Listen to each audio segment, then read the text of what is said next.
ఈరోజు వైఎస్ఆర్ కాంగ్రెస్ పార్టీ కోసము నా కోసము పనిచేసిన ప్రతి ఒక్క కార్యకర్త, ప్రతి ఒక్క నాయకుడు, ప్రజలు అందరికీ కూడా పేరు పేరు ధన్యవాదాలు తెలియజేసుకుంటున్నాను. ఇట్స్ ఎ బిగ్ క్వశ్చన్ ఏదైనా అండ్ గెలిచినటువంటి సత్యకుమార్ కూడా ధన్యవాదాలు తెలియజేసుకుంటున్నాను. కంగ్రాచులేషన్స్. ఇట్స్ బిగ్ క్వశ్చన్ నాకు, అసలు ఎక్కడ ఏమి చేశాము అని. అంటే ఓవరాల్గా కూడా రాష్ట్ర ప్రభుత్వం కావచ్చు, నేను కావచ్చు,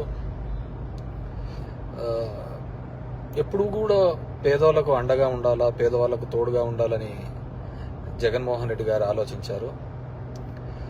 నేను అదే విధంగా ఆలోచించినాం.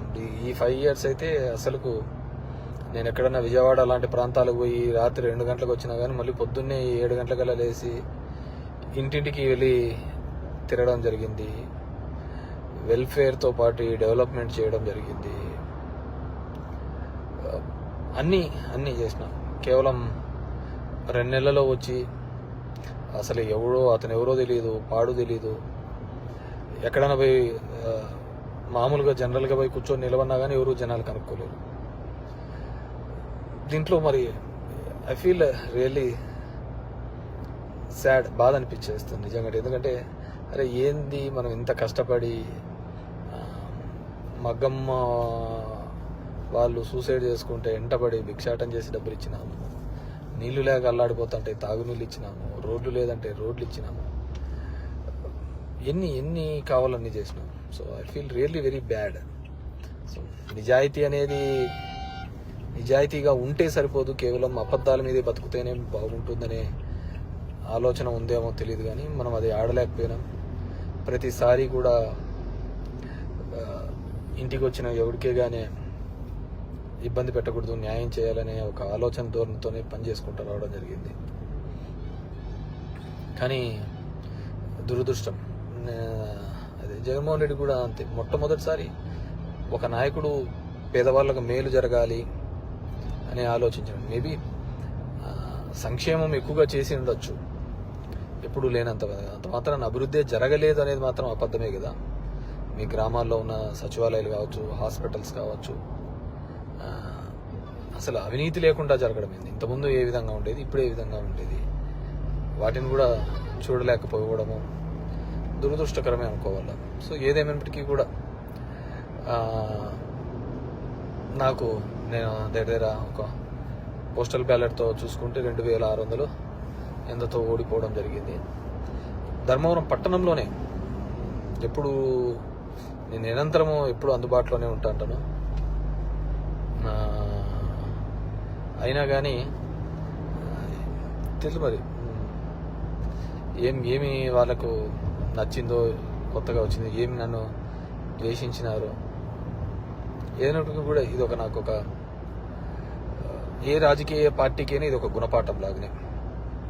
ఎందుకంటే ఇంతకుముందు జగన్ రెడ్డి గారు ప్రెస్ మీట్లో చెప్పినట్టు అంతమందికి ఒక మేనిఫెస్టో చెప్పి ఆ మేనిఫెస్టోలో 99% చెయ్యాలి అనే ఆలోచన. ఎందుకంటే ఇంతకుముందు చెప్పిన వాళ్ళందరూ మర్చిపోయేవాళ్ళు, పక్కన పడేసేవాళ్ళు. సో దానికి కన్నుంచావు చాలా ఉన్నాయని చెప్పి అబద్ధాలు అనే దానిల మీద ఈ టైటిలింగ్ యాక్ట్ అంటారు, ల్యాండ్ టైటిలింగ్ యాక్ట్ అంటారు, ఇది అంటారు. అరే కొద్దిగా కామన్ సెన్స్గా ఆలోచించారు. గవర్నమెంట్ ఇచ్చిన ఇంటి పట్టాలకే రిజిస్ట్రేషన్ డాక్యుమెంట్లు ఇచ్చినాడు.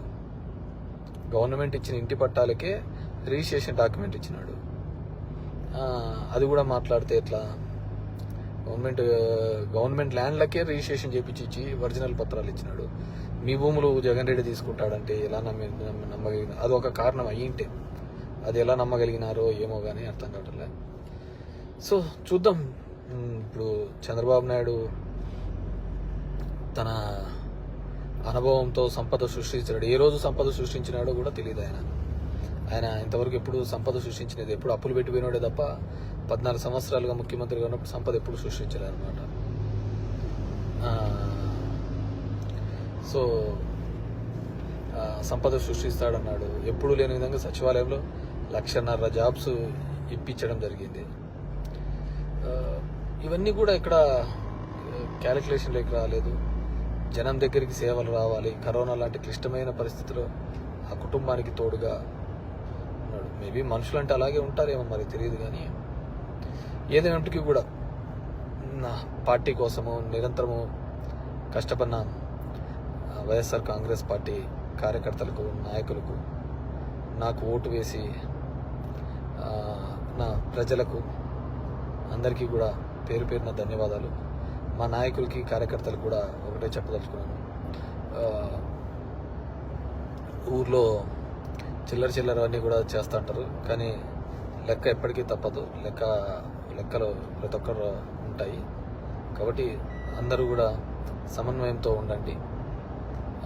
మనం ఎవరికే కానీ చెడుపు చేసినది లేదు, ఇది లేదు. మన గడప శత్రువు తొక్కినా ఆ శత్రువుకు మంచి చేసేది తప్ప చెడు చేయలేదు అనమాట. సరే, కొన్ని అనివార్య కారణాల వల్ల మనం ఓడిపోయి ఉండొచ్చు. ఏదైనప్పటికీ కూడా నాకు మద్దతుగా నిలబడిన అందరికీ కూడా, ప్రతి ఒక్కరికి కూడా పేరు పేరున ధన్యవాదాలు తెలియజేస్తున్నాను. Thank you.